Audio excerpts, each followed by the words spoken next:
인사를 나누겠습니다. 참으로 좋은 날입니다. 주님이 함께 하십니다. 좋은 일이 일어납니다. 기적이 일어납니다. 할렐루야. 합독한 말씀 디모데전서 1장 19절 말씀을 가지고 믿음과 착한 양심을 가지라, 이 제목으로 말씀의 은혜를 나누겠습니다.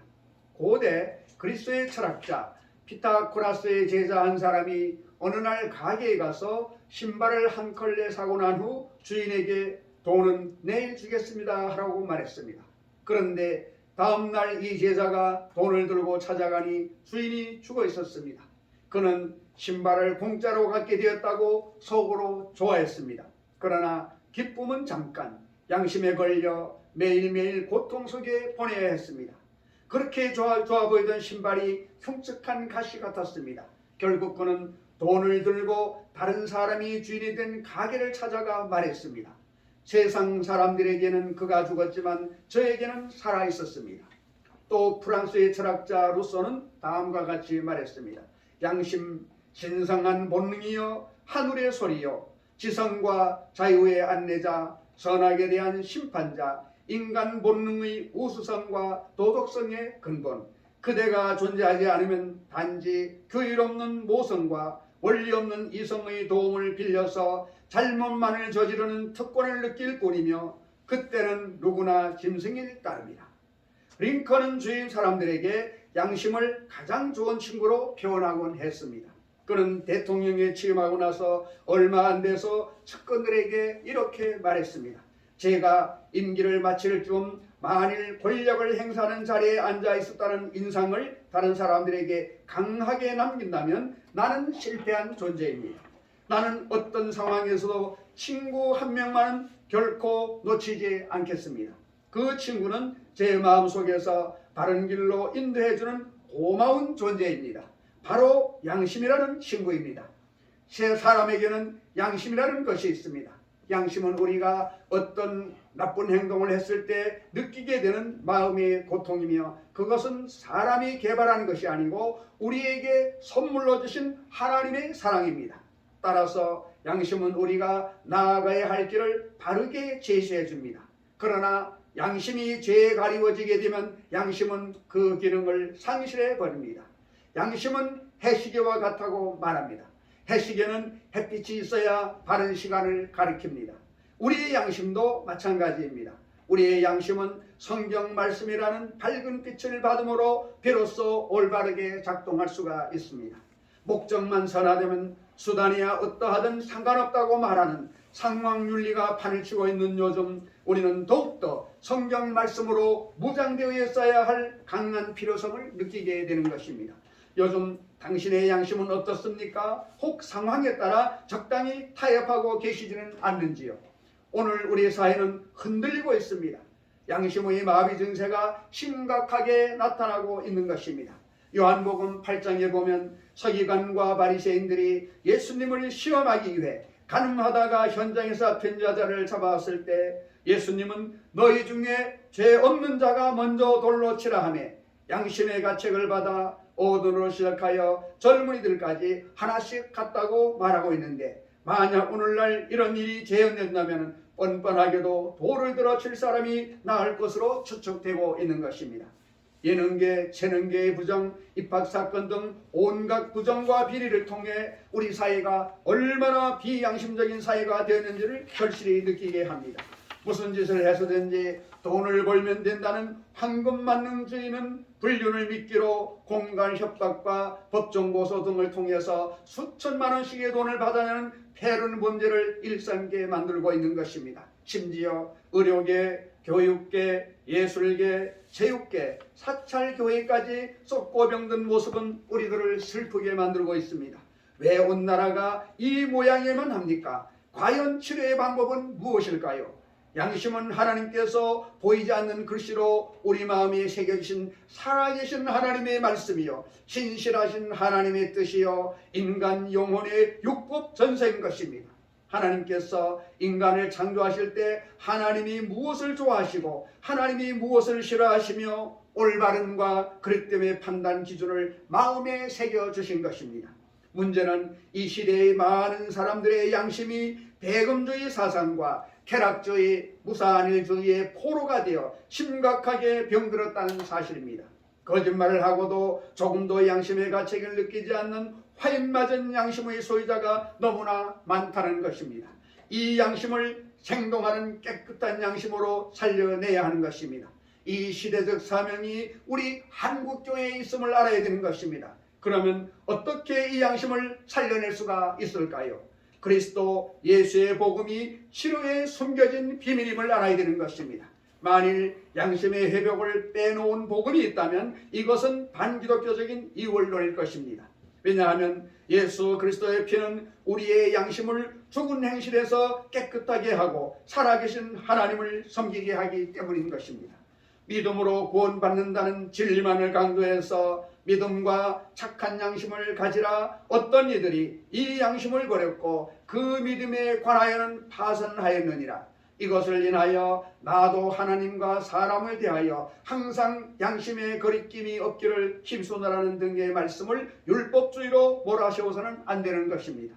믿음과 양심은 한 수레의 두 바퀴와 같아서 서로 떠날 수가 없습니다. 참 믿음이 있으면 착한 양심은 그림자와 같이 따라다닐 것입니다. 옛날 성도들은 양심의 명령대로 순종하기 위해서 감옥도 가고 생명도 바쳤습니다. 그러므로 우리도 하나님과 사람 앞에 부끄러움이 없는 양심을 가지고 살아가야만 되는 것입니다.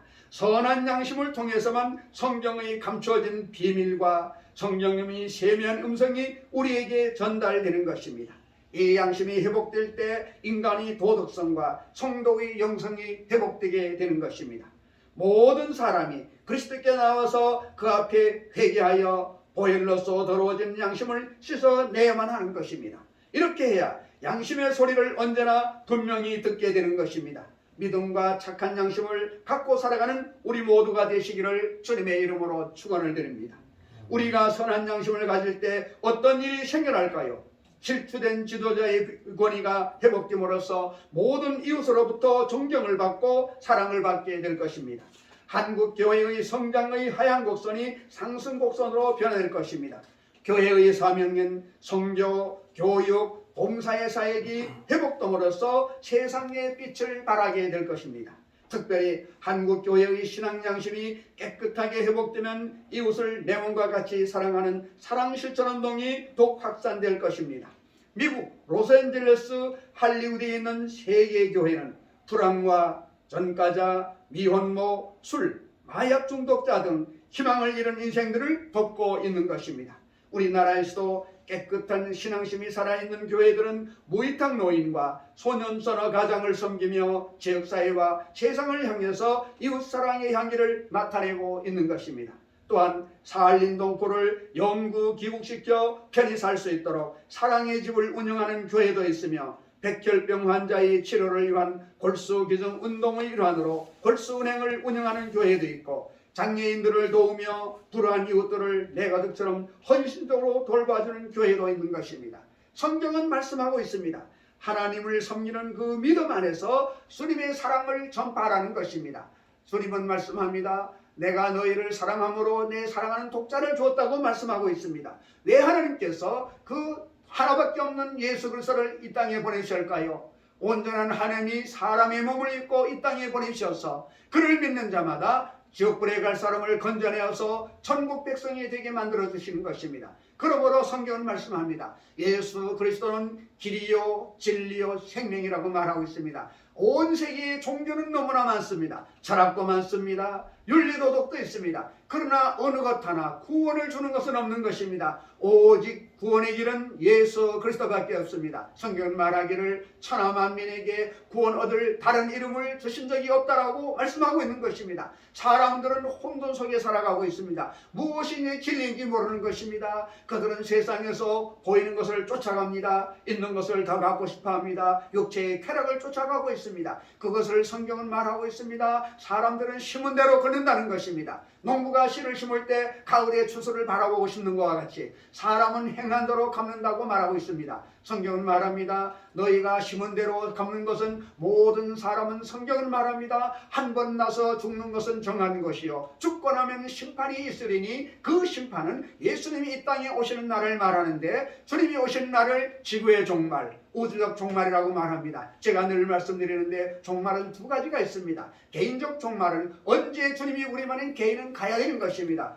우리의 몸그릇은 없습니다. 그리고 우주적 종말은 예수님이 이 땅에 다시 오실 때 그때는 지금 보이는 하늘과 땅이 불에 타 없어지고 새 예루살렘이 하늘에서 내려오는데 사도 바울이 그것을 환상 가운데 보았는데 그 모습은 바로 신부가 남편을 위하여 단장한 모습 같아라. 세상에서 아름다운 것을 사람의 입으로 표현할 길이 없는 것입니다. 그렇기 때문에 가장 아름다운 것은 신부가 남편을 위해서 단장하는 모습 같은 그 예루살렘이 하늘로부터 이 땅에 내려오는 것입니다. 지금 보이는 하늘과 땅은 다 불에 타 없어지는 것입니다. 노아 홍수 때에 하나님께서는 물로 인간을 심판하시면서 앞으로는 물의 심판이 없고 불의 심판이 있다고 말했습니다. 그 불의 심판이 점점 가까이 다가오고 있습니다. 그렇기 때문에 깨어서 기도할 때인 것입니다. 지금은 세상에 현혹될 때가 아닌 것입니다. 유혹이 넘어갈 때가 아닌 것입니다. 그렇기 때문에 진리 대신 예수 그리스도 그분을 믿는 길만이 우리를 영벌에서 영원한 천국으로 인도하는 길을 믿으시기를 주의 이름으로 축원을 드립니다. 그래 오늘 주시는 말씀이야말로 이 세상을 살아가는 그리스도인들이 어떤 중심을 가지고 살아야 되는가, 이 진리를 주었기 때문에 이 진리를 따라가다 보면 세상에서는 왕따를 당합니다. 세상 사람들의 손가락질을 받습니다. 그러나 오직 유일한 그리스도만은 우리를 환영해주고 우리에게 힘을 주는 것입니다. 빌립보서 4장 13절에 말씀합니다. 내게 능력 주시는 안에서 내가 모든 것을 할 수 있느니라. 우리는 연약한 지르릇 같은 존재인 것입니다. 우리는 흙으로 만들었기 때문에 우리 속에 있는 것이 무엇인가가 중요한 것입니다. 성경은 말씀하기를 너희 속에 가득한 것이 밖으로 나온다고 말하고 있습니다. 평상시에 우리 마음속에 무엇을 채워넣는가가 중요한 것입니다. 하나님의 말씀으로 채워놓고 기도로 채워놓고 감사로 채워놓고 살리는 말로 채워놓으면 대화할 때 그 말이 나가는 것입니다. 그러나 그 속에 세상과 탐욕과 쾌락을 채워놓으면 말할 때 그것이 나오게 되는 것입니다. 그렇기 때문에 우리가 믿음은 들음에서 나며 들음은 그리스도의 말씀이라는 것을 반드시 알고 살아가야 되는 것을 믿으시기를 주의 이름으로 축원을 드립니다. 오래전에 골목마다 공중전화가 있던 시절이 있었습니다. 어느 그리스도인이 공중전화기에서 동전을 집어넣고 통화를 하고 수화기를 내놓는 순간에 그가 넣었던 동전뿐만이 아니라 수십 개의 동전이 사르르 쏟아져 내렸다는 것입니다. 그것이 웬 행자인가 싶어 동전을 주머니에 넣은 후 뒤돌아는 순간 마음속에 꾸짖듯이 들려오는 소리가 있었습니다. 그것이 내 것이냐? 몸은 굳어지는 됐고 도저히 걸음을 뗄 수가 없었습니다. 그는 다시 돌아서서 공중전화기에 동전을 하나하나 집어넣으며 회개의 기도를 올렸습니다. 우리는 모두 양심의 소리를 듣습니다. 우리들 마음속 어딘가에 양심이 존재하는 것입니다. 양심은 종종 우리의 마음속에 메시지를 보내곤 하는 것입니다. 귀에 들리는 음성은 아니지만 느낌으로 전달되는 이 메시지에 따라서 우리들의 마음은 보람, 평안, 기쁨 또는 책망, 긴장, 두려움, 초조, 불안을 느끼며 살아가는 것입니다. 이런 양심이 모든 사람에게 있는데 그중 그리스도인에게 양심이란 어떻게 되는 것일까요? 사도 바울은 목회자인 디모데에게 편지하면서 사랑은 청결한 마음, 선한 양심, 그리고 거짓이 없는 믿음에서 나온다고 말하고 있습니다. 또 그는 믿음과 함께 선한 양심을 가지라고 권면하고 있습니다. 양심을 버리는 어떤 그리스도인들은 그들의 믿음이 파손됐다고 경고하기도 했습니다. 신약 성경에 양심이라는 단어가 30회 정도 등장하고 있습니다. 구절들을 자세히 들여다보면 믿음과 양심은 매우 밀접합니다. 구원받은 사람의 양심은 시간이 흐를수록 하나님의 거룩하심과 같이 점점 깨끗해지는 것입니다. 그러나 한때 믿음을 가졌던 사람이라도 그의 양심이 더럽혀지면 믿음은 무너지고 구원의 기쁨은 사라지며 하나님의 임재하심에 가까이 나가지 못하여 예배하는 감격을 잃어버리는 것입니다. 예배는 우리의 몸을 제물로 하나님 앞에 드리는 것을 말합니다. 구약시대에는 제물을 드리는 것이 우리의 죄를 동물에 전가해서 그 동물을 각을 떠서 태워서 하나님께 드리는 것이 제사였습니다. 그러나 신약시대에는 하나님의 아들 예수님이 오셔서 인류의 죄를 걸머지시고 본인의 몸이 제물이 되어서 십자가에서 죽으심으로 말미암아 내가 죽어야 될 자리에, 우리가 죽어야 될 자리에 예수님이 죽음으로 모든 죄를 청산하고 구원받게 된 것입니다. 이것을 사도 바울은 신학적으로 이신칭의 믿음으로써 의롭다함을 얻었다고 말하고 있고, 야고보 사도는 말합니다. 행함이 없는 믿음은 죽은 믿음이다. 두 가지를 겸해야 된다는 것입니다. 그렇기 때문에 우리는 이 구원의 기쁨, 내가 죽을 자리에 하나님의 아들 예수님이 죽었다는 이 기쁨이 사라지면 안 되는 것입니다. 그렇기 때문에 늘 기도할 때 주님 첫사랑을 잊지 말게 하여 주세요. 많은 사람들이 오래 사도 보면은, 신앙 사도 보면은 첫사랑을 잃어버리고 의식이 잡혀 있는 것입니다. 의식 속에는 생명이 없는 것입니다. 그렇기 때문에 우리가 예배를 때 감격이 넘쳐나야 되는 것입니다. 가슴에서부터 북받쳐야 됩니다. 내가 전도를 하지 못하였습니다. 나의 원수를 용서하지 못하였습니다. 우리 인간의 힘으로 원수를 용서할 힘이 없는 것입니다. 그렇기 때문에 성령님이 오셔야, 성령으로 아니하고는 예수를 주라고 할 자가 없다고 말하고 있습니다. 우리가 예수 믿은 것, 성령님이 우리의 눈을 밝혀주었고 우리 양심에 노크를 했기 때문에 예수를 믿은 것입니다. 하나님은 우리를 위해서, 나를 위해서 아들을 주셔서 십자가에 못 박혀 죽이셨는데, 우리는 주변 사람들에게 나에게 이해관계가 있어가지고 나를 칭찬하지 아니하고 나를 못되게 말한다고 그 인간을 덮어버리면 어떻게 되겠습니까? 그렇기 때문에 십자가는 하나님과 나 사이에 온전한 십자가, 막힘이 없는 것을 말하고, 가로 십자가는 나와 가족과 나와 이웃과 사람 간에 막힌 돌이 없어야 되는 것입니다. 이것을 잃어버리고 있습니다. 주님은 말씀합니다.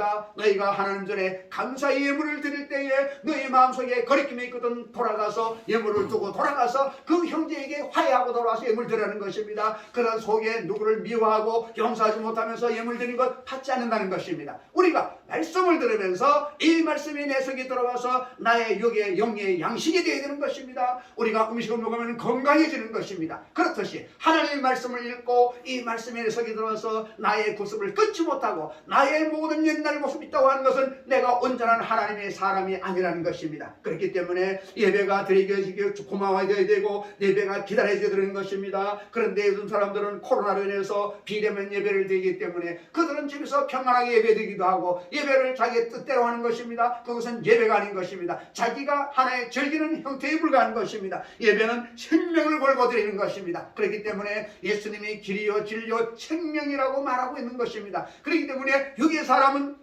죽음을 이뤄가지만은 영의 사람은 예수님의 영을 받아들이고 있는 것입니다. 그럼 오늘 예배를 통하여 우리가 잃어졌던 그 감격을 회복하는 귀한 시간 되시기를 주의 이름으로 축원드립니다.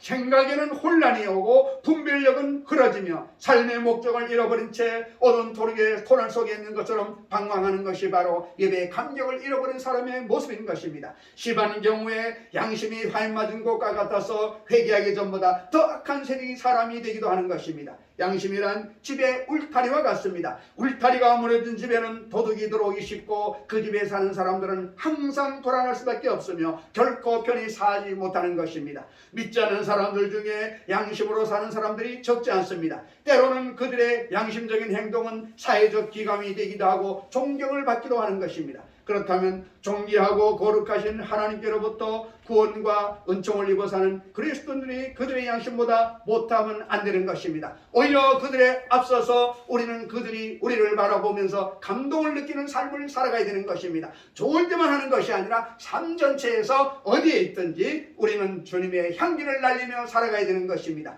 구원의 은총 속에는 우리들이 더럽혀진 마음을 깨끗하게 하셔서 변화시켜 주시는 능력이 함께 들어있음을 알아야 되는 것입니다. 우리 힘으로 되는 것이 아니라 성령님이 오셔서 우리의 내재하는 힘을 주심으로 말미암아 바라보는 눈빛이 달라지고 듣는 귀가 달라지고 말하는 자세가 달라지고 삶의 모습이 달라지게 되는 것입니다. 인간의 힘으로 되는 것이 아니라 성령을 의지하면 성령님이 오셔서 우리에게 상담자가 되어주시고 위로자가 되어주시고 우리에게 능력을 주심으로 우리의 힘을 통하여 나타나게 되는 것입니다. 그러므로 우리들은 그분의 은총과 능력을 힘입어서 늘 깨끗한 양심으로 이 험난한 세상을 살아가야 되겠습니다. 우리 힘으로는 할 수가 없지만 성령이 오시면 그 힘을 만들어 주시고 그것을 이길 힘을 주는 것을 알아야만 되는 것입니다.